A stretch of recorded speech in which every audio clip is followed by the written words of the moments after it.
Hello and welcome to Funny Science Fiction, the live edition.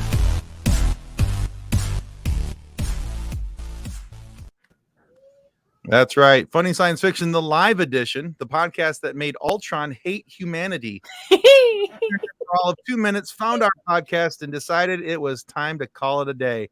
Time to end it all. So, yeah, that happened. And there goes the multiverse. There goes the multiverse. That's right. I'm sure, though, that in another version of the world, there is a variant of our podcast that's actually good. You know, I'm not so sure of that. No. Well, I mean, come on. There's enough infinity alternate universes. Eventually, one of us has to be good. So, yeah, well, there's always that, I suppose.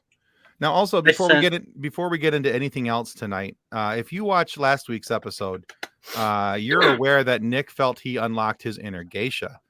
This is my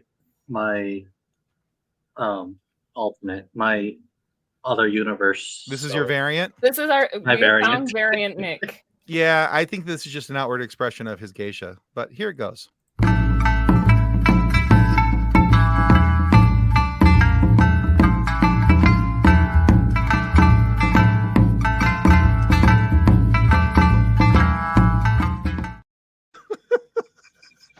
Such a beautiful dancer. Oh, and John's watching. A variant show where Kathleen and Tim have mustaches and Nick does not.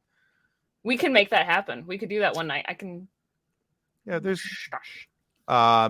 We could just do it with, I mean, if he can be a geisha with reface, why can't you do something with a mustache and reface? I mean, it's a distinct possibility. And before we get into tonight's show, we want to say thank you to our show partners, River City Tees and Level Up Wize. All right, and let's roll that nerd footage. I also want to point out how quickly he's trying to get away from all this. Right? He's like, no, I brought this up. It's supposed to go to YouTube and nobody else. That's right. No, now it's going to YouTube. YouTube. That's right. Here we go.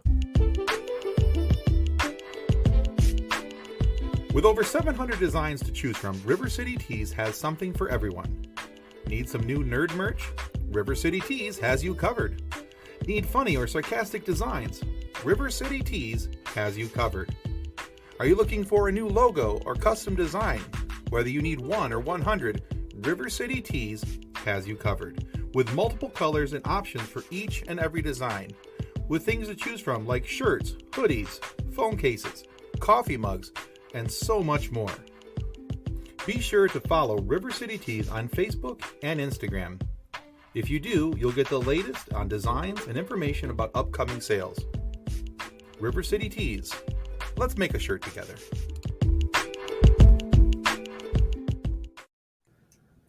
All right, that was River City Tees. Next up, Level Up Lightsabers.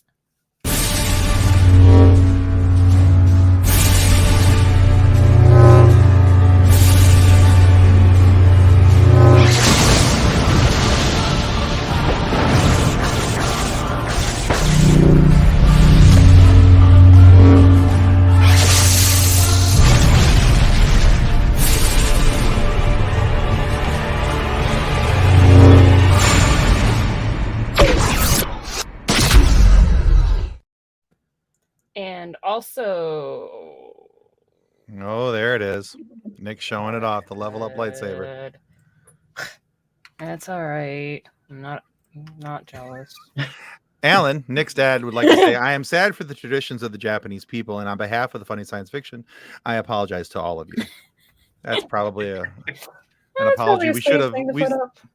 That's probably an apology we should have levied out there before we showed the video. But one more thing, and speaking of Nick's dad, who uses the pen name Drayton Allen, has a new book out.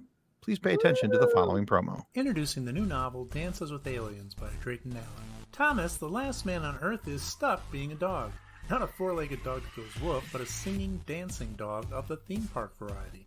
The theme park, where Thomas has worked for years, is now overrun with alien kids begging him to perform dances and do tricks. But how could this have happened? Is humanity really gone? How does an intelligent race of aliens develop the technology to travel the cosmos, invade and conquer Earth, yet not recognize a guy in a dog suit? Available at DraytonAllen.com. All right. And links for River City Tees and Level Up Lightsabers will be in the comment section below, and I'm guessing also to DraytonAllen.com for Dances with Aliens. Yeah, I'm sure it'll be available at Amazon and things like that as well. And of course, we can't ignore John's comment that Darth Stockbridge rules over the mid-rim sector of Michigan. Are we calling your dad Darth Stockbridge now? Because if we are, I think... Or is Nick Darth Stockbridge because he had the red lightsaber tonight? Ooh, well, either way. Either way. And tonight we welcome back to the show Will Wize from the Stuck in My Mind. Welcome, Wize. Hey, what's going on, guys? Yeah. Glad to have you, buddy. All right. And new to the insanity, we also welcome actor and rapper Jarrell Pyro Johnson. What's up, Pyro? Welcome, buddy. Hi, I feel insane right now. You will be questioning your life choices at the end of the hour. All right, Wize. Already. Wize, tell everybody about your show and where we can find you. The show's called Stuck in My Mind Podcast. Actually, Pyro's going to be on there soon as well. Yeah, Excellent. But I'm on all major platform. I've actually started the last few episodes that I've been recording have been video, so now I'm transitioning to video as well. Excellent. But yeah, you'll find me on YouTube at Stuck in My Mind Podcast and on every major platform. All right. So and it's a really good show, guys. I'm a subscriber. I strongly suggest you guys check it out. The cool thing about Wize's show is that he has just real regular conversations with people, and it's a little bit of everything. Honestly, I don't think there's a topic he hasn't covered, really. But you guys will like it. It's a good show. Check it out. And Pyro, tell us about your music, your acting career, what you got going on here, and where people can look to find things from you at. man, I have so much going on. It's overwhelming me. Sometimes I need to update my own self on what's going on. I just released an album October 1st, which was also my birthday. It's called Life is a Musical. It can be found on Spotify, iTunes, Apple Music, Amazon Music, all the musics. And acting wise, I'm just doing some stuff that I can't tell, but it's geeky and nerdy related for sure. And in 2022 is what I can say. You all will be very stoked. I won't say anything. I will just say his IMDb profiles are really cool. See, you're not technically breaking the non-disclosure agreements then. You said nothing. I said it was cool. That's all I said. He's got some cool stuff on there. And all we're going to say to people is check out his IMDb, because then we're not responsible for breaking the non-disclosure agreement either. Not at all. Please don't sue us. We don't have any money. Hey, all nerds and geeks have money. They will not believe that. I have a 3-year-old. I have no money. So links for, and by the way, guys, links for River City Tees and Level Up Lightsabers are in the comments. If you guys are interested in checking out the t-shirts or those lightsabers, check them out there, and you guys can get any of that. No, John, no. We're not going to read all that comment because John. Yes, Tim. No, negatory. But yeah, so we're really excited to have both of these guys here. They've got some cool stuff going on. Make sure you get out there and show them some love, give them some follows, give Pyro some listens on his music, and make sure you sub to what Wize has got going on as well. You guys aren't going to want to miss what he's got coming up, and I'm sure he's got some, not just Pyro going to be on his show, but he's got some good stuff coming out there too. So let's talk about what we're here to talk about tonight. So it took us almost 9 minutes to get here, but we got here and we're finally here. All right. So we've kind of touched on this topic before, and it's kind of a cool topic because there's in the sci-fi world and the superhero world and the fantasy worlds, wherever, there are so many secondary and third level characters out there who are cool and who have the opportunity to get more exposure. And so the cool thing, this is a topic that we can revisit from time to time and have some really fun conversations with. So we're really excited to have these guys on tonight. So we're going to talk about, each of us have picked 2 characters that we think should be given their own spin-off show or movie, something that develops them as a character, shows off more of who and and what they are. Now, some of these will be from the science fiction realms. Some of them will be from superhero movies, maybe fantasy or other locations. So if you like what we've picked, tell us in the comments. If you didn't like what we picked, tell us in the comments. If you have somebody else that you think we should have picked, that between the 5 of us and our 10 picks that we missed, tell us in the comments. If you're catching on, we want you to interact with us. Talk to us in the comments. So we'll have some fun with that as well. So to make sure that Pyro and Wize know the routine here, we're going to have Nick. We're going to trot Nick out here first and bake him our sacrificial lamb. So Nick, go ahead. Tell us your first pick. So the first one that came to my mind was a character from the movie Inception, and I think Ariadne, the architect girl that they end up bringing on, I think she should continue the show because I forget the main character's name, but he's done. But I think Ariadne still has a lot of exploring that he can do with this and like the architecture and stuff like that. I think it would be something her character would continue wanting to do. Okay. Mm-hmm. I'm trying to remember who played Ariadne. She- Elliot Page. Okay. Yeah. All right. Yeah, that was a pretty cool character. Mm-hmm. And then for my second pick, I was thinking we always see Star Trek from the Federation aspect. I think it would be cool to take Star Trek from like the Klingons or Romulans or some other race or the Ferengi, and like I think the Ferengi would make an interesting comment, but just take Star Trek from like one of their races and how they end up getting to space and like their exploration kind of thing, and yeah, just kind of explore their cultures a little. Okay. So how does the Federation affect them from the Klingon view or the Ferengi view? Or it could even be before the Federation even existed.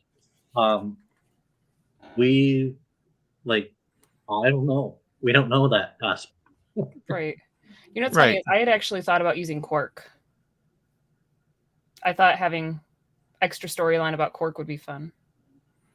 Isn't that a show called like it would be like a show like Cheers? Be Quark. Right? I think that would be great. A Quark version of Cheers. That would be. John agrees. He says Quark Acquisitions Incorporated, a series. I feel like they tried to do that slightly with Vulcans, but I mean, I feel like they could have just expanded it more instead of just focusing only on Spock. You know, that would have been like really cool. So I like that idea because I mean, you know, when you look at Star Wars, you always look at the both sides. Why don't we ever look at both sides from the Federation versus you know all the other races? I mean, I like what they're doing on Hulu with the little the cartoon animated with the the lower decks. Yeah, that's cool. But it would be really cool, like even if they made it like an animation or some kind of side something. I think sure. Mm-hmm. Great idea.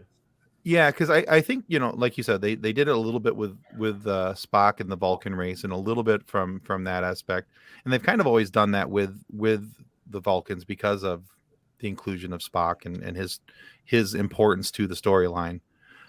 But I think that it would be, like you said, it'd be really cool to see some of these other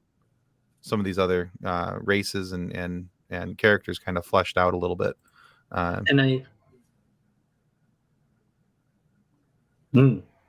So Travis Foley says, I know it's not sci-fi, but with the new movie out, Naomi Harris is Moneypenny from James Bond.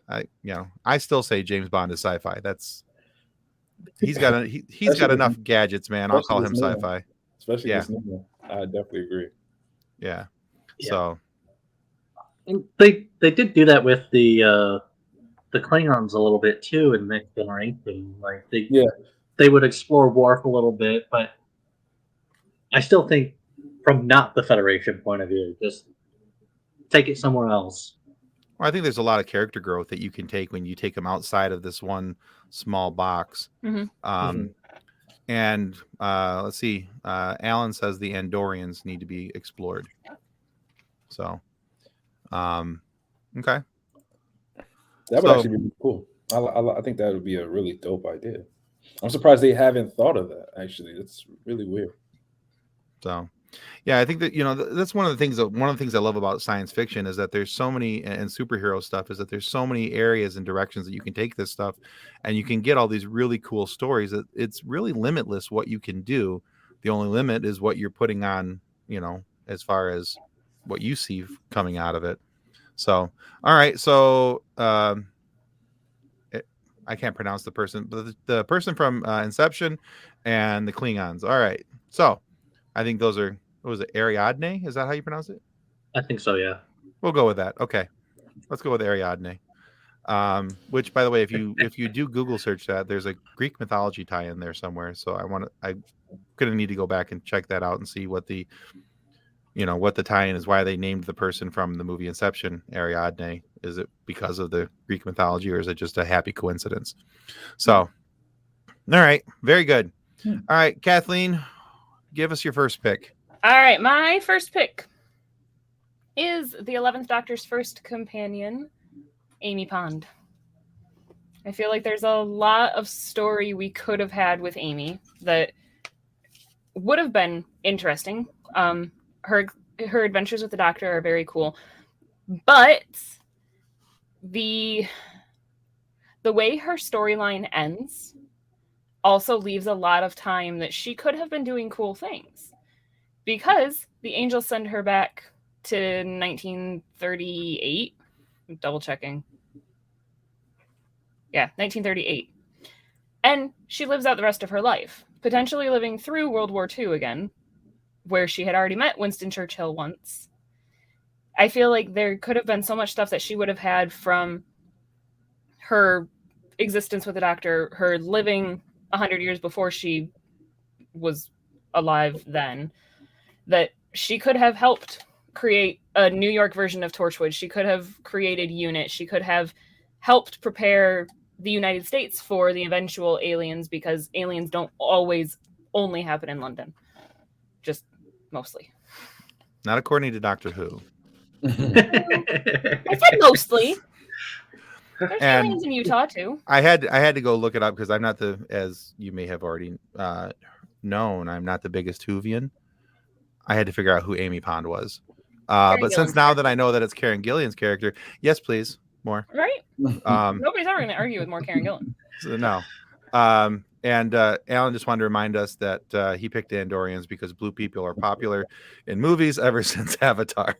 He's not wrong. That's the thing. Yeah, he's right. he ain't wrong. And John agrees that he will watch anything that Karen Gillan is in. So, yes, please. So, all right, cool. All right, Kathleen, what's your second pick? Okay, the second pick is where things get a little weird. I like weird. Weird's good. Because it was kind of a toss-up. It's kind of a toss-up. But the general concept is Sal from Birds of Prey. The guy who makes Harley Quinn's bacon, egg, and cheese sandwich. Okay. Because they're on a first-name basis. He's got to know all of the insanity that happens in Gotham. Restaurant owners, bar owners know the dirt. And I feel like there could be a lot of really fun stories from his side of things. But I also was looking at the guy who owns the shawarma restaurant in Avengers. Oh, on the post-credit scene? Yeah. I mean, come on. Alien battle in front of your store? That would be But then I was also thinking just that general, like, any of those background characters. Like, can you imagine a TV short from sanitation worker number 4 who everybody else is like, it's a bird, it's a plane, it's Superman, and he's like, no, not again. I'm gonna have to clean up after him. Because nobody ever thinks about the collateral damage of superheroes. Right. Except for the ones who have to clean up their mess. Exactly. Well, Well, and that's why Alan says that Cheers needs to be set in Gotham. Yeah, you see what happens when people clean up superheroes' mess. Right? Right? I think it would be hilarious because you have the people who are like, yay, superheroes, I'm so excited. You're going to come save us. And it's like, no, you just made my life 4 times harder. I now have to work overtime because you destroyed a freaking building and didn't even go back to apologize. Well, they kind of allude to that in Spider-Man Homecoming. Right, Mhm. exactly. You know, in the beginning there with, you know, they're doing all the cleanup, and I mean, it's kind of alluded to there, but it's not really really dove into. But, Right. you know, John. So Custodians of the Cosmos, but with the Avengers instead of Starfleet. Alan, I Sure. do believe you have your sequel. But I mean, I just think it would be funny if like the construction workers who have to fix the highway after Deadpool has all of the people crash on the highway and the bullet holes and the blood stains all over the billboards, and it's like there's people who have to clean this mess up afterward. I want to hear the crap that they would be say really about superheroes. That would be really cool. I'm thinking like it's kind of like Agents of S.H.I.E.L.D., but not as Agents of S.H.I.E.L.D. It's Mhm. normal people. Right. That's pretty cool. Regular people with a strong recommendations for like Angie's List or something, you know. Yeah, I want the random house cleaner who gets the call from S.H.I.E.L.D. with the, hey, so we need you to come help clean bloodstains out of the carpet. It's like, seriously? I Again? do believe. Is that what the MIB is for? Like their yeah, the exactly. cleanup crew? Yeah, Yeah. That's clean our up crew, concept. both, you know, of physical things on the ground and your memories. You Because know, I mean, like in The Boys, you kind of get that a little bit with like the way that Vought has the apology forms and paying people off to not be like, you killed my girlfriend. No, killing your girlfriend and taking a $45,000 check is not going to make it better. But it's Right. that sort of like, I want the other side of the shiny superheroes. The true underdogs, right? Yeah. that's right. So The I'm person gonna has to rebuild the parking garage. bring this back up on the screen, but Alan said that Sam from Cheers needs to be the bartender, but it's a washed up superhero. I'll make one addendum to that. I want old man Bruce Wayne, retired Bruce Wayne, to be like, you know what, screw it, I'm starting a Yes. bar. And then have all the old evil guys come in and he's serving them drinks and they're talking about the, you know, the glory days when they didn't kill each other, they just beat the crap out of one another. That But would be none of so- them know that he was Batman, so they're still telling him all these Right. stories about Batman. Right. You know, Old man Bruce was a monster, man. right? Jeez. Especially in Batman Beyond. Yes. Absolutely. So, all right. I actually like the idea of the shawarma guy, the sanitation worker, because one of my picks was going to be, and I scrapped it and I picked somebody else, but one of my picks was going to be Jimmy Olsen from Superman, because I would thought, you know, how cool would it be to see that story told from Jimmy Olsen's point of view? Here's Superman, here's Lois Lane. You know, he doesn't really have a clue who, you know, that Clark Kent is, you know, Superman, because he haven't figured out that, you know, that just the hair got flipped to one the other side and the glasses got taken off. Don't they But- kind of do that in Lois and Clark? So from the 90s, I think it was. You know what? I'll be honest with you. I never really watched it all that much because I didn't think that Dean Cain was that good of a Superman. Dean Cain. Yeah. I think they did that. I sort of remember that happening. That'd be cool though. I mean, you know, seeing that being told from that, I think from that perspective, you know, from, you know, from the underside of the story, instead of being in the story, being told from outside the perspective of the story, and, you know, always having to be there and be rescued by Superman because he was nearby taking pictures for Lois, and everybody always tries to kill Lois apparently. So, you know, or him, you know, having to go to counseling to deal with the PTSD. He I sounds kind of like enjoyed what they did with Jimmy Olsen on Supergirl, actually, though, when they made him the Guardian, was it? Yeah, gave him the ability to be a little bit of a butt kicker instead of getting his butt kicked. Yeah. No, that's. I feel like they kind of did that with Trevor, Mandalorian Trevor. Like I liked how they showed like from his point of view, you know, the one shot. Mhm. So that was kind of cool. So I Mhm. mean, if they did more of that with that. I think that'll be really amazing. Like with Jimmy, Yeah. that would be so cool. Yeah. All right. Cool. All right, Wize, you are up. Who's your first pick? Hit Girl from Kick-Ass. All right. What'd you like about her, and why'd you want her to get more time? Oh my God, everything about her, man. She just stole the movie, man. She was just vicious, man. Vicious Wolverine. She is a tiny little ball of hate, that's for sure. All right. Cool. And the second one isn't really much sci-fi, but I guess the show, the characters, they all enjoyed Star Wars, and they're a bunch of geeks and nerds. Right. Was Fez from that 70s show. I love Fez. See, so originally when you sent me over Fez, I was going to be like, no, come on, man, that's not sci-fi. And then I'm like, but it's Fez. So I let it go because I'm like, because it's Fez, man. Yeah. And apparently Eric and Donna named their daughter Leia. Really? Okay. Wow. Sorry, Netflix just, Well, just announced that they're doing that 90s show. Yeah, the 90s show. The 90s show with Red and Red and Kitty and their damn. granddaughter Leia. Yeah. Really? Okay. We're gonna see if There's it's as big of a trainer because that 80s show was. There's going to be a whole new crew of dumbasses. All right. Looking forward to it. Is any of the original, like you said, it's just it's like it's gonna be Red and and the mom.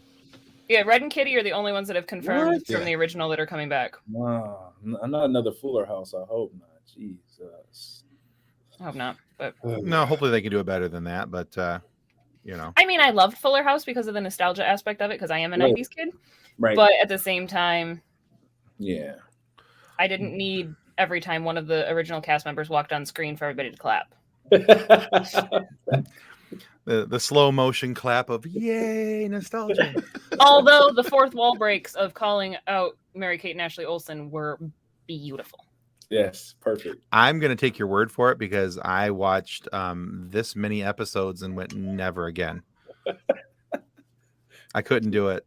And I used to watch Full House all the time as a kid. So, I mean, it wasn't like Yeah, I was don't like, think I don't think I got through a whole episode either. Yeah, I tried. It's just I not really the same did. with. It's just not the same with Uncle Jesse and Exactly. this and Danny and all of them. So yeah. Yeah, and I understand. I appreciate what they were trying to do, and I think for the most part they accomplished it. They got the right people in the right places, and it was a very successful show for Netflix. But Right. And I think having Jodie Sweetin and Candace Cameron Bure come back was really cool. But at the same time, it was do we really need this? Right. so the hockey fan in me needs to correct the pronunciation of it's Bure, but just Depends saying on who you ask. Bure. She says it Anyway, both ways. Her husband only says it one way, but she says it both ways. well, we're gonna go by the husband's pronunciation because he's the Russian. So anyway, Argue with the Russians.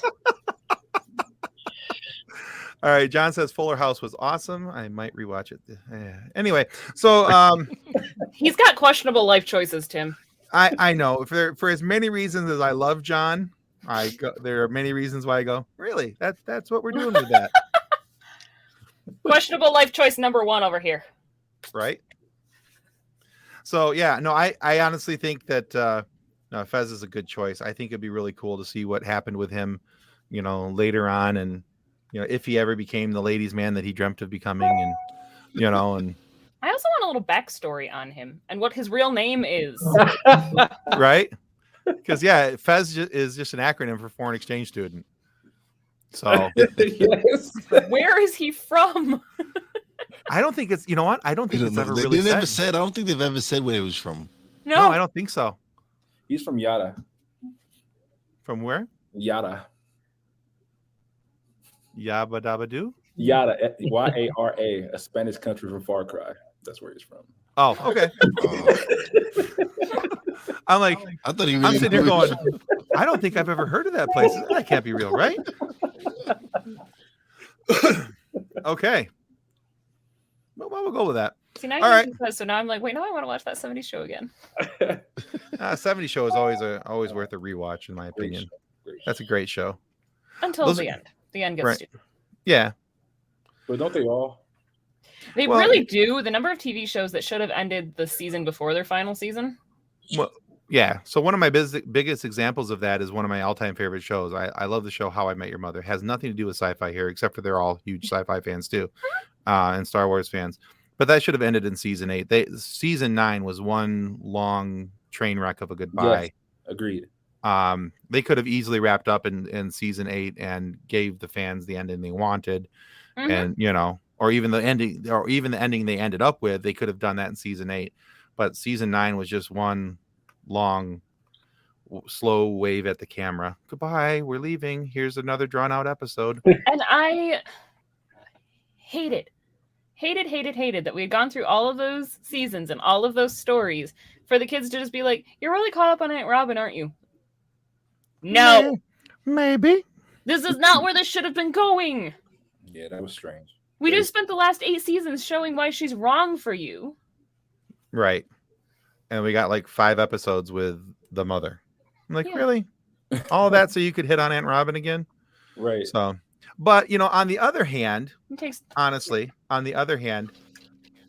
we spent 7 seasons of him hitting on Robin. So, I mean, we shouldn't have been all that surprised. He needs to take that blue French horn. And Jason says, hello, Kathleen, Stash, Jarrell, and Wize. Oh, and Tim. And listen here, Taylor, if you're going to call me out, at least call me Tom. Get it right. Alan says he wants to see Jurassic Park from the viewpoint of intelligent dinosaurs from Dinotopia. Wow. He did say he was going to come stop by in the chat and harass you. Well, that's what he does. I'm used to it. Wow. I'm just glad Jason's finally here. You're only half an hour late, Jason. He's 32 minutes late, but yeah, well, whatever. But on the flip side, I go on his show and give him crap. So it's all fair, it's all fun and games. And then we go on other people's shows together and give them all crap. That's right, and give each other crap live on the air. Hey, what's time?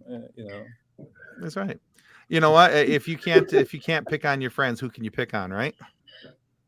Absolutely. Oh, look at the name drop. Interviewing Kim Conway's daughter. He's like, yeah, look at him go. All right. We'll give you a pass this time. All right, Pyro, tell us your first pick, who and why. Okay, my first pick is Hagrid. Everyone loves Hagrid. Come on. Like, Hagrid should have been, it should have happened before Fantastic Beasts, if you ask me. They just do him so wrong, man. Like, the whole story between Tom Riddle, even Dumbledore actually has his moments. Well, we know everyone else definitely does him wrong because Snape doesn't like anyone besides Harry Potter's mom. But no, I think how you doing? Right. That would be awesome. I would like to see about his half brother. That would be cool. And then also his because we don't really get that much, and also him growing up, as a giant. And I mean, we might see some in that new Fantastic Beasts, but I highly doubt it. And we get a little snippet of a flashback when they say that he was the one who had opened the Chamber of Secrets before, but there's so much more. Right.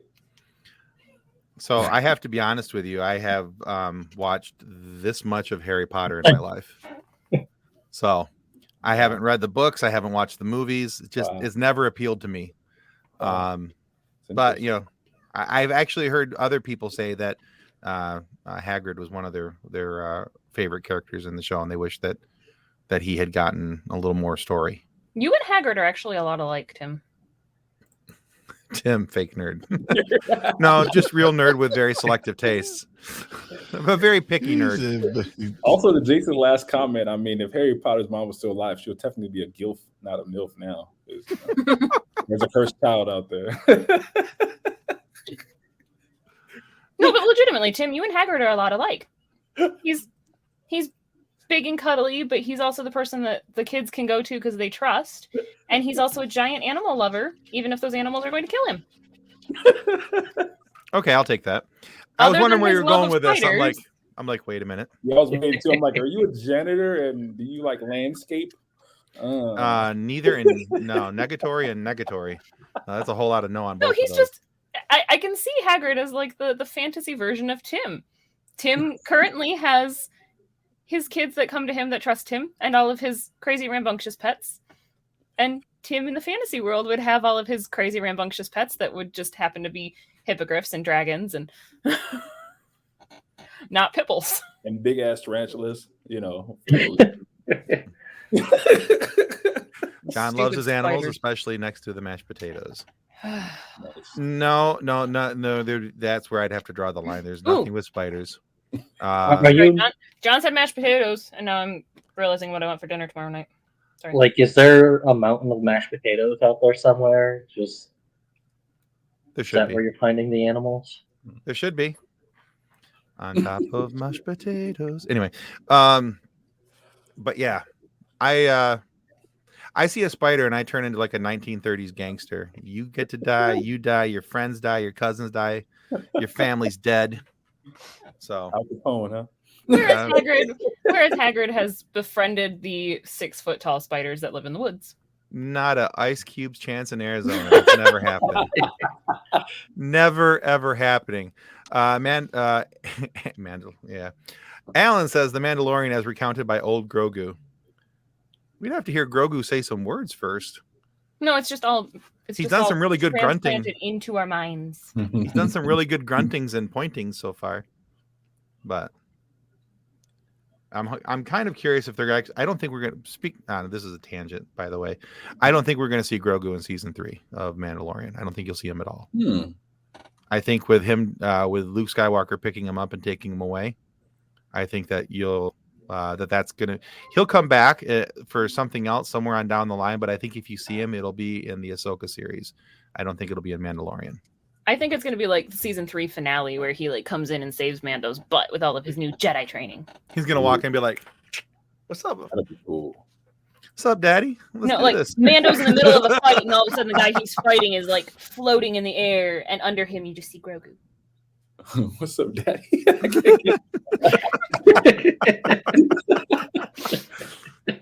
It could happen. It could be a thing.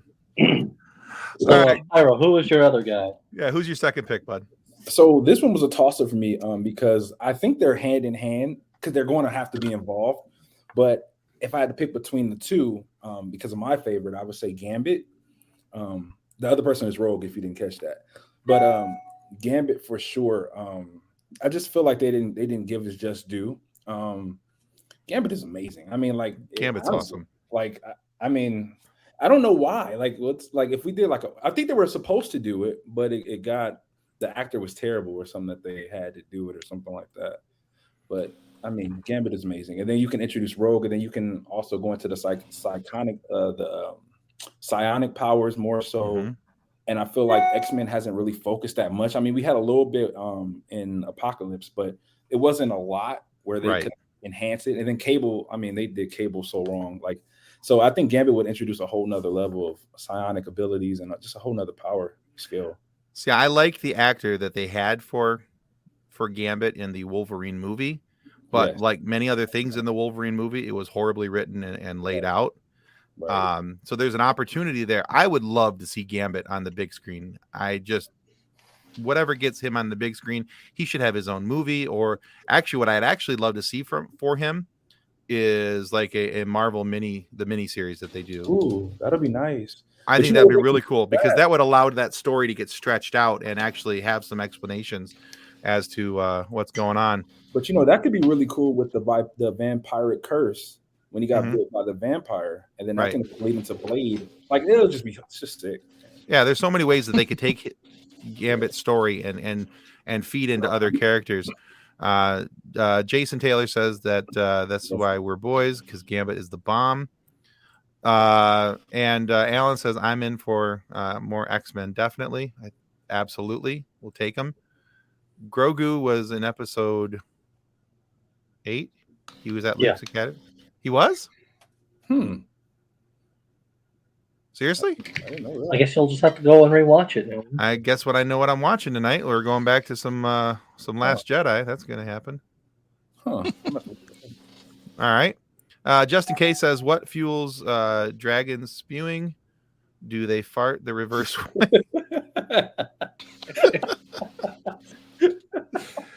You got me on that one, but I don't know that I got an answer for you on that one.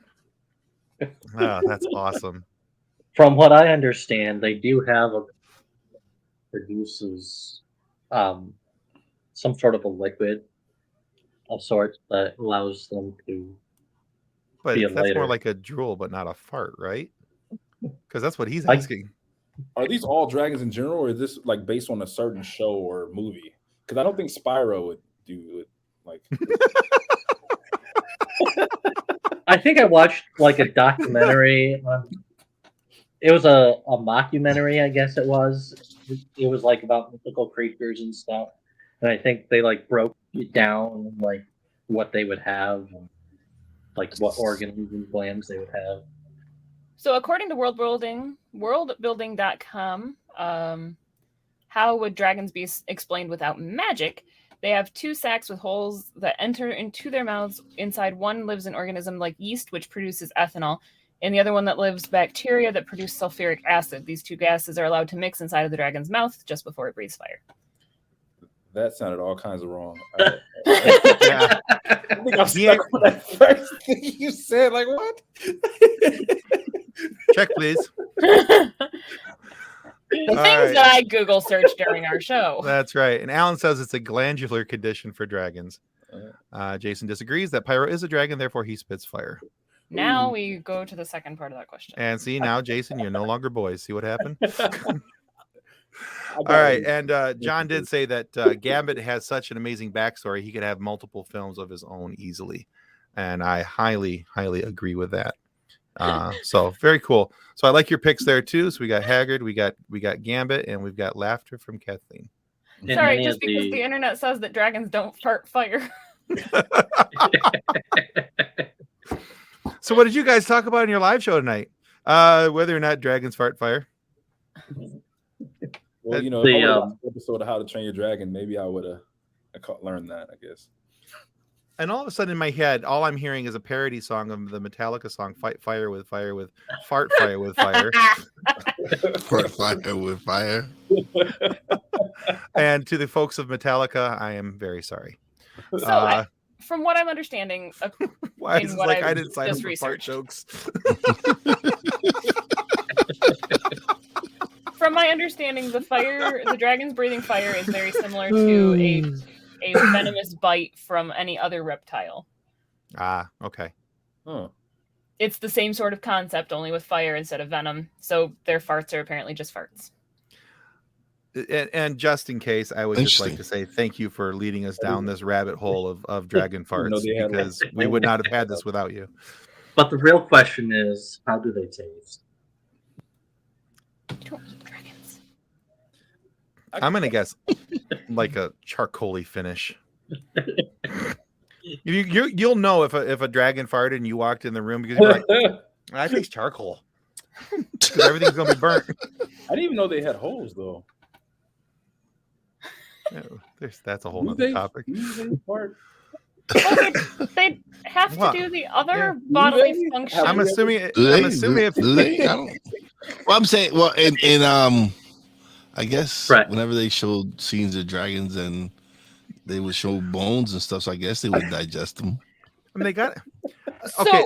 According to Bear in the Big Blue House, which is a children's show from the 90s, we all got to poop sometime, okay? Right? So my problem with this is dragons are just giant reptiles. Have you seen reptilian poop? Can you imagine reptilian poop the size of your house? They taste like smoked gator if it was prepared with a bourbon marinade. That's my husband, all right. Oh God! And again, Justin, thank you. This is the rabbit hole we didn't know we needed. All right, Tim, what are your choices here? Oh, but come on, Nick's like, nope. I will party poop all over this. We have 15 minutes, and we're going to take 10 minutes talking about Tim stuff. And... I would love to. Maybe that's next week's topic. Next week we're going to talk all about farts.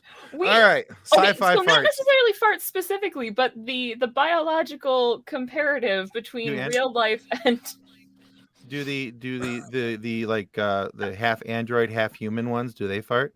Right. Which part of him is human and which part of him is android? Do newborn baby centaurs run around like newborn horses do, but with flopping human newborn heads? I feel like we just turned to Terrence and Phillips live or something like Jesus. Yeah. You guys ever see the Rowan Atkins? That is a bad mental image. Hey, you know, buddy. That's right, guys. You guys ever see the Rowan Atkins Doctor Who short that he did? Well, they communicated through flatulence, and there was a race of people who literally communicated that way. And that's how they communicated danger. Justin says, I once read a sci-fi story wherein astronauts discover an alien species and wonder why they don't have anuses. Turns out they are born with teleportation abilities for their poo, I'm guessing. But where does it go? So where does the poo go? Teleport it into another dimension and don't worry about it. I mean, is that like the what sci-fi version of? What do they teleport it out of the intestines into another dimension? or across the room? Is that like the sci-fi version of cup of cheese? Just throw in somebody's face. They pee through their finger, so I don't think that would. Oh, that's true. I'm learning so much about this. This has to be a topic now. We have to go through and talk about all of the ridiculous biological functions of sci-fi characters. Tim's like, and that's how we get our show canceled. Facebook user says, how did they find out? Seems like a very personal show and tell. And now, like, the question of how do mermaids poop, and all I can think of is they're fish. So do they have the long stringy fish poop? Probably. Maybe it comes off their fin. And this is why Ultron destroyed. Why did Ultron kill us? This episode right here, he went back in time, found this one. He may have. He's like, this is the crappiest episode ever. All right. Moving on. Yeah, that was a bad dad joke. All right. So my two picks. So my first one, you see him a lot in Teen Titans. He was included in the Justice League. I would actually love to see Cyborg have his own show. Cyborg has a tremendous amount of things that he could do, the stories that could be told about him, his backstory, show him being the high school star sports athlete, growing up, being all these things, going through the process of becoming Cyborg, and what his father had to do to try and save his life, and all these different things, and where that goes, and how he learned to use his abilities. That was somewhat shown in Justice League, shown a little bit more in the 4-hour cut. They also showed some Smallville as well. Okay. Yeah, I didn't watch all of Smallville. I watched a lot of Smallville, but I think I probably missed the portions. It was later on. I think I gave up later in the series, so I may have missed that. But he's also in Doom Patrol, also though. Yeah, they had a little bit of it.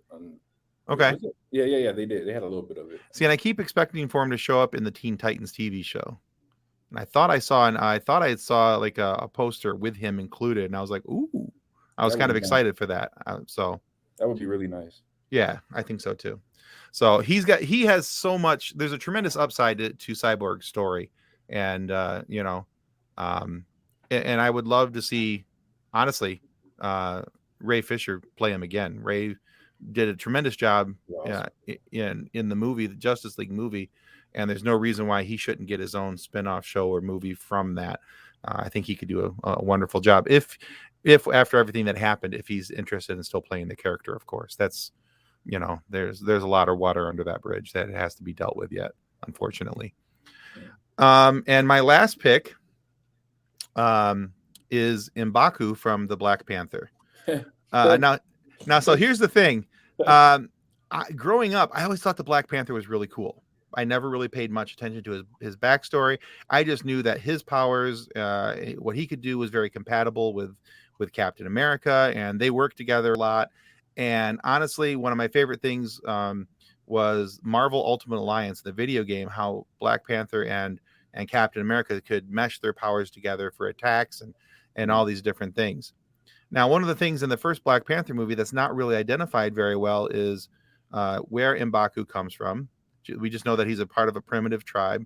We don't know what the white gorilla tribe is, where it comes from, why it got there, how he became this big hulking behemoth of a man, really, because M'Baku is also called the man ape because he's so large, and also because how he got his powers. From having killed one of the white gorillas, bathing in its blood, all these other different things. There's a really cool backstory there, and then that could be taken out, and shown how he got to the point where he could challenge, T'Challa for the crown. So there's a lot there that could be fleshed out and made into a mini series. Could be succinctly done, I think, in a movie, but I think there's enough there that there with enough tie into other Marvel characters and other parts of the Marvel universe where that could be a really cool show. And I think that could be a really neat way of going about it, in my opinion. Yeah. I want to say, like, I love everything Black Panther. I think it's the most amazing thing they've ever made. I think they could do no wrong. Black Panther for life is perfect. It's beautiful. And I'm not just getting paid to say that.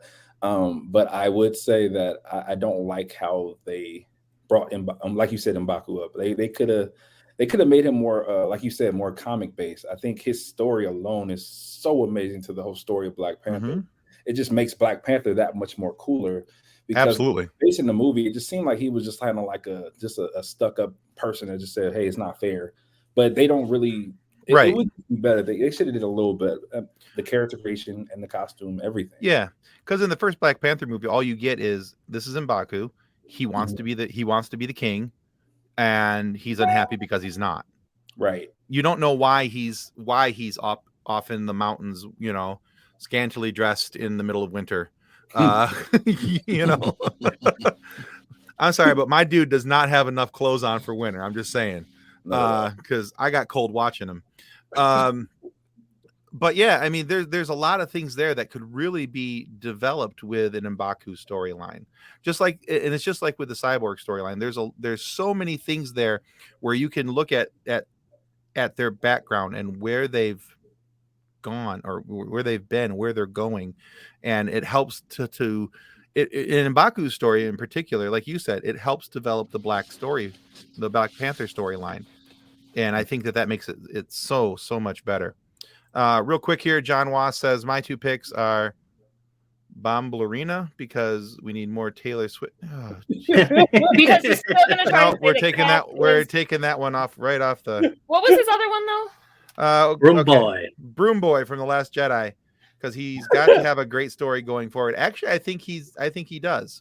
I think that would be a really cool thing to see because at the end of the movie he's pretty well inspired by the Resistance. So, and then Nathan says teenage Grogu. So, with like pimples and really mad at every Mandalore. frog in sight. Didn't we get that with Groot though? I mean, we might not. Right? Teenage Groot. Set of twigs on you. So, watch your mouth. Oh, that's right. That's right. All right, guys. We mentioned this once before, but just to be on the safe side, we're running out of time here. But Wize, again, where can everybody find you? You can find me at Stuck in My Mind podcast on all major platforms, Spotify, Apple, TuneIn, Podbean, iHeartRadio, Pandora. Anywhere you can find podcasts, I'm probably more than likely on it. All right, cool beans. And Pyro, for you, where can people look to find your music and stuff? Under Jarrell Pyro Johnson, like it says in this link right there, the name. And it could be on every music thing that Wize said besides the podcast things. So Spotify, Apple, iTunes, all the musics. And then, or you can just Google that. It's so simple. Just go ahead and Google my name. Okay. Everything is there. Well, I know that I found you on Apple Music, so you're pretty easy to find. Yeah. So Napster. You can find me on Napster too.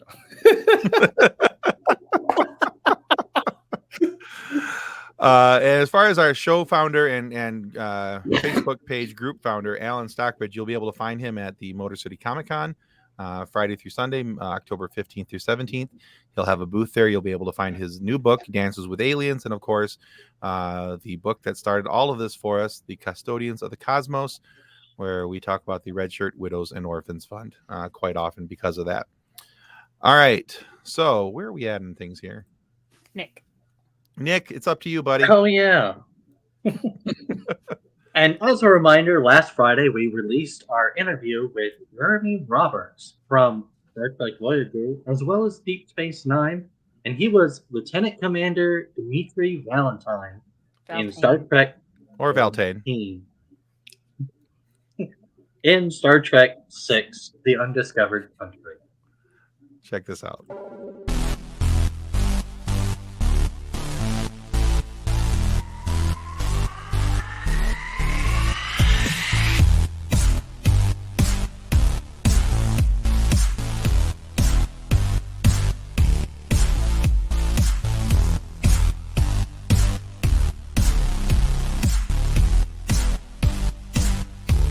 Hi, I'm Jeremy Roberts, and welcome to Funny Science Fiction Podcast. I still love not this guy. Not this guy. This guy. Although, if George Takei wants to be on our show, yes, please. Sign up. Let's do this. Yeah. By the way, Jeremy has seen that preview. He thinks it's hysterical. That's fantastic. He thought it was And really good. If we do get George Takei, I'm going to point to Jeremy. Not this guy. This guy. This We guy. got this one this time. and two, so I didn't realize it, but that picture of him sitting at the chair in front of the computers there is right before he gets blown up. Like he's like looking at the screen like, hi, I'm doing the stuff. And then, so anyway. And you can still find that episode of Funny Science Fiction on our YouTube channel and your favorite audio podcast providers. And remember, your subscription to our YouTube channel is a major help, so please don't forget to click like, subscribe, as you see in the banner down below, and as you watch our videos. Right. And this week, we have an interview coming up with Clayton Sandell. You were part of a group that brought an amazing documentary. Documentary is called The Force of Sound. Hey, this is Clayton Sandell, and welcome to the Funny Science Fiction Podcast. Short and sweet, to the point. Clayton Sandell is a news journalist who might have one of the coolest jobs in broadcast news history. He's worked for ABC News. He works for a company called Newsy now. But he is the guy who's been known as the Star Wars guy at every job that he's had. So that's led him to some really cool exclusive interviews, movie premieres, things along those lines, but also exclusive visits to like Galaxy's Edge before it even opened. He got to go to Lucas Ranch, Lucasfilms, He's got ILM. a pretty great Harrison Ford story. Yes, he does. It's fantastic. You'll have to check that out this Friday. And the cool thing is, so he does this documentary, as I mentioned there in that little preview snippet. His documentary is called The Force of Sound. It's about 30 minutes long. Strongly recommend, if you're a Star Wars fan, check it out. It came out at the same time as The Last Jedi. But what it does is it show how they collected the different sounds. If you wonder how they make the sound of BB-8 rolling, you'll find out. You want to find out how they got the sounds of BB-8 collecting coins or shooting coins? They'll show you in the documentary. It's And the fact really that porgs really are just space chickens. Yeah, pretty much. Not even pretty much. They are. So it's really cool. Strongly encourage you guys to check out The Force of Sound. Watch that before Friday, and then Friday morning on YouTube, or listen to it on your favorite audio podcast destination. You'll be able to listen to our interview with Clayton. Really cool guy, super cool, down to earth, and just a big, huge Star Wars fan. And just one more quick reminder that this weekend, Drayton Allen will be at the Motor City Comic Con promoting his new book, Dances with Aliens. Strongly suggest you guys go down. If you're going to be in the Detroit City area and you're going to go to the Motor City Comic Con, you'll not only be able to have lots of fun with all the guests they have there, but stop by, say hi to Drayton, and get some cool sci-fi nerd swag. Awesome. Well, that is our show. That's it. You guys survived. You guys made it through. We made it through all the fart jokes. You have another hour worth of information to talk to your therapist about. There you go. So, Wize, Pyro, thank you guys so much for being on the show. Really enjoyed it. Thank you for having me. All right. Awesome. All right, Good night, guys. everybody. Thank you so much. Thank you, guys. Tune in next Monday. Goodbye. On behalf of the rest of the hosts of Funny Science Fiction, we'd like to thank you for listening to this episode. If you'd like to be a guest on one of our future episodes, please contact us by means of our Facebook group, Funny Science Fiction. You can find us on Twitter or Instagram using the handle @FunnySciFi, or you can go to DraytonAllen.com and click the Contact Me link at the bottom of the page. Thanks again. Hope you enjoyed the episode.